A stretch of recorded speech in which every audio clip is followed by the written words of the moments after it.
च्या कारणावरून मला सांगितलं माझं ऍडमिशन होणार नाही. त्यांना जेव्हा मी सांगितलं मला लेखी द्या, त्यांनी लेखी दिलं नाही. इव्हन इथले जे शिक्षण अधिकारी आहेत ते सुद्धा मला बोलले की तुझ्या डॉक्युमेंट्स मध्ये काहीही चूक नाही.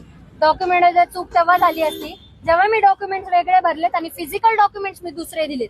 ही डॉक्युमेंट्स मधली चूक काय आहेत आणि काय प्रकार आहे? सर, पहिली मागणी आमची अशी आहे की सिंहगड कॉलेजचे जे प्राध्यापक आहेत नितीन भंडारी आणि शिल्पा गायकवाड यांना निलंबित करा, जेणेकरून असा पुढे प्रकार घडणार नाही. माझ्यासोबत जे झालंय ते बाकीच्या विद्यार्थ्यांसोबत होऊ नये.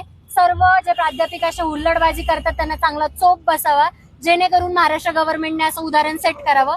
दुसरी मागणी आमची अशी आहे की तुम्ही जो 5वा राऊंड सीएटी सेलने आम्हाला दिलाय तर 5व्या राऊंड सोबत जागा सुद्धा द्यावी. 4थ्या राऊंड मध्येच तुम्ही मॅनेजमेंटचे सीट भरलेले आहेत, मग आम्ही 5व्या राऊंडचं काय करावं? 5व्या राऊंड मध्ये फक्त आम्ही फॉर्म भरून घरी बसायचं, लाडकी बहीण म्हणून 75% वाल्यांनी घरी बसून भांडी घासावी का? तुम्ही आम्हाला जागा सुद्धा द्याव्यात. 5वा राऊंड देताय तर जागा सुद्धा द्या. तिसरा आणि सगळ्यात महत्वाचा मुद्दा म्हणे आम्ही डोनेशन भरण्याच्या अवस्थेत नाही. 10% श्रीमंत माणसांचा विचार करून 90% जे शेतकरी आदिवासी जे घटक आहेत त्यांना डावलून चालणार नाही.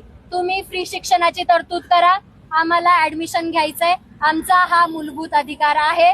तुम्ही आमच्याकडून डोनेशन मागू शकत नाही. आणि जे जे कॉलेज डोनेशन मागतात त्यांच्यावरती महाराष्ट्र गव्हर्नमेंटनी कायदेशीर कारवाई करावी.